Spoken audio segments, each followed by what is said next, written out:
Hey everybody, Paul Lake here with another physics problem solved.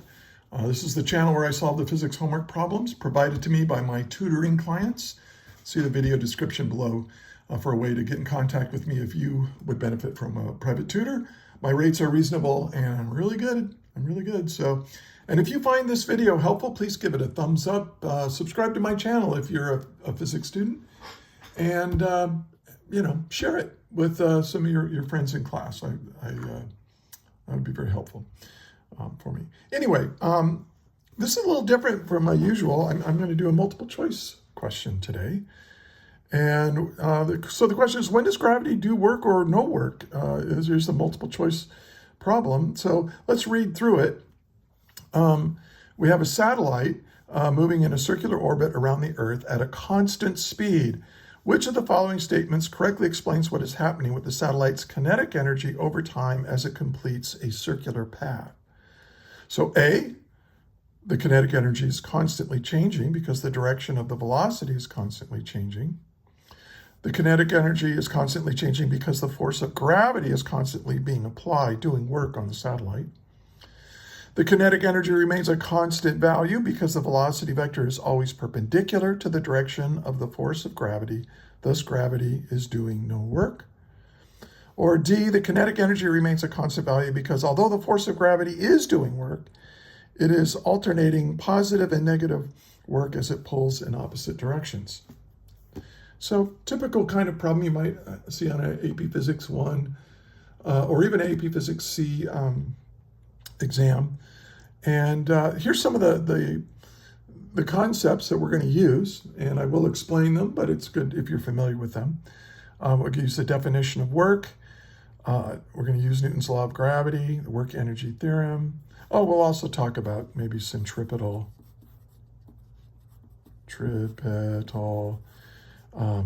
force and acceleration. So we'll probably mention those ideas as well.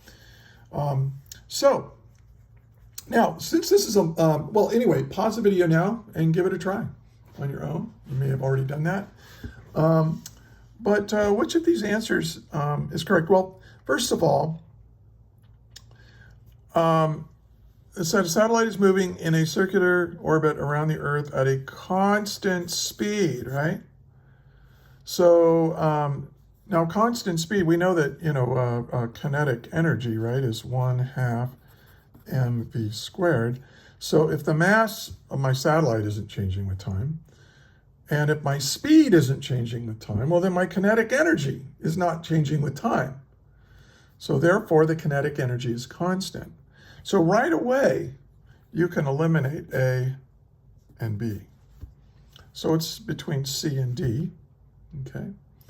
Now, the kinetic energy remains a constant value because the velocity vector is always perpendicular to the direction of the force of gravity, thus gravity is doing no work. Or the kinetic energy remains constant because although the force of gravity is doing work, it is alternatingly positive and negative. So we have to figure out what's going on between these two. So let's do that. Let's discuss this a little bit. So let's say here's the Earth, and we're just going to say we have a satellite. We're going to look down on this orbit.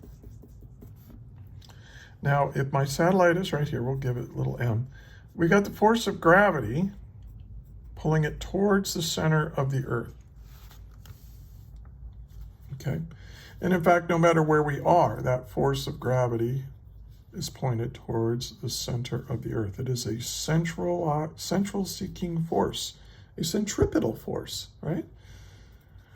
And so now if we look at this, and we know what that force is, right? It's that force of gravity is equal to the gravitational constant times the mass of the Earth times the mass of my satellite divided by the distance from the center of the Earth out to the it's basically the radius of the orbit. Well, it is the radius of the orbit squared. So this is Newton's law of gravity. But we also know that it's moving in a circle. So this is a centripetal acceleration, which you can say is v squared over r, right? Mass times centripetal acceleration is centripetal force. So anyway, you don't really need these equations, but I just want you to keep them in mind. Now what I'm going to do is I'm going to look at this part right here. I'm going to blow this up. So imagine here's the path, and I've blown it up so much that the path almost looks like a straight line. If you blow up a circle, if you zoom in close enough, if I can zoom in close enough, it won't zoom in more than that. But this starts to look like a straight line, which is fine. It's not a straight line, but the closer you get to it, the more like a straight line it looks. So let's imagine here's my satellite. Now here's the force on that satellite. This is the force of gravity acting on my satellite. But its direction of motion is like this, right?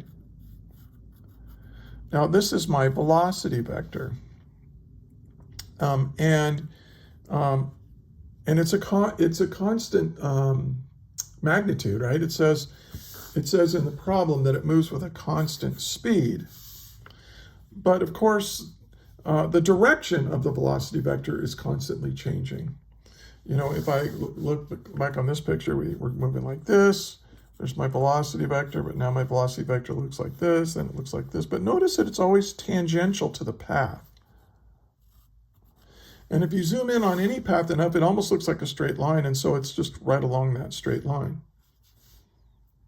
Okay, now this is delta x over delta t. So you can almost think of this vector as being, well, this is like my delta x, my displacement vector. And it doesn't have to be x, it can be y, it can be r, it can be anything to represent a little change in distance here. This is going to move like that. And this, but see, these are perpendicular to each other, right? If the velocity vector is perpendicular to the force vector, then the displacement is perpendicular to this radial direction. And so you have to see that.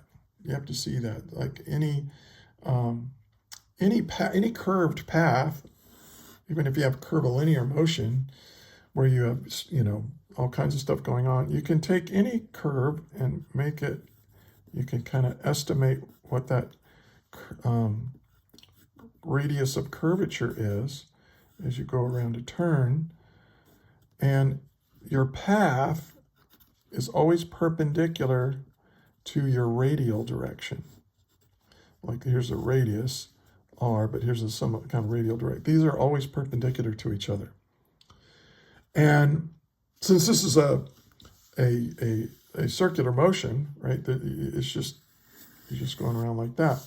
Well, we know that this right here is also the net force. And we have this thing we call the work energy theorem, right? And the work energy theorem says that the work done by the net force is equal to the change in kinetic energy of my object that is having work done, you know, on it. Well, what is work? Well, work is a force times some displacement, I'll call it delta S. We can use delta X, delta Y, whatever, times the cosine of the angle between these two vectors. Well, if this is the force of gravity, and this delta, you know, is my delta X as I drew it, what's the angle between them? The force and the displacement, that's 90 degrees. And the cosine of 90 degrees is 0. So the work done by this net force, which is a centripetal force, and in this case, the centripetal force is the gravity force, it's not doing any work, 0. And so the change in kinetic energy is 0, which means that kinetic energy is a constant, which means my speed is a constant, mass a constant, all that kind of stuff, okay? So now I look back on my answers and see which ones make sense. Well, if it's a circular orbit At no time, at no time or place in this, well, this is a bad example, but in no time or place here is gravity doing any work, positive or negative. And so, and the velocity vector is always perpendicular to the direction of the force vector. Thus, gravity is doing work. So the answer is C. Now, there is a situation where D is correct. And let's talk about A and B and why they're ridiculous. Okay. Suppose you're in a circular orbit and you have gravity. Now, if gravity was doing work on you as you went around in your circular orbit, well, and that's the only force acting, right? The force of gravity in this case is also the net force. Well, according to the work energy theorem, if it's doing any work, you will change your kinetic energy. And if you're changing the kinetic energy, that means you're changing the magnitude of the velocity vector. Well, let's say if gravity did positive work, it's going to increase the speed, and that's going to make the velocity kind of spiral. Well, it's going to keep adding to its kinetic energy, and I don't know what it would spiral out. It would spiral out of the solar system or out of the Earth's gravity system. Or let's say it was doing negative work, so trying to take energy away. So that would slow it down, which would mean, ironically, by slowing it down, you would actually speed it up because gravity would pull it in, and you might spiral in. So you can't have a circular orbit if you're changing the kinetic energy of your object, right? It'll either spiral in or spiral out. It doesn't make any sense. And it's really a good thing that centripetal forces don't do work, or the universe wouldn't make any sense. Nothing would make sense. All right. So now there is it's kind of a situation where D would work, and that would be if you had an elliptical orbit, which most orbits are actually elliptical orbits. So let's put the Earth right here. And then we have a satellite, and it's going to come around. We'll give it a very eccentric elliptical orbit, looks something like this. Okay. Now let's say if I'm right here, let me blow this up. If I'm here, you can see that the gravity force. See, we're not in circular motion anymore. So here's the force of gravity. But look. Remember that the velocity vector is always tangential to the path. So here's my velocity vector, like that. Well, notice now that angle between, and remember this is kind of a delta, I'll call it delta S over delta T. That's a little tiny displacement. You look at some little tiny displacement divided by time, you get the velocity vector. Well, notice that there is a component of this displacement that is parallel to that. This angle is less. So you would have the force of gravity times your delta S. If you multiply by velocity, you end up getting power rather than work. And I want to stick with work. So I'm going to take this little displacement vector. And then the cosine of angle, maybe this is... instead of 90 degrees, maybe in this case it looks pretty small, maybe 30 degrees.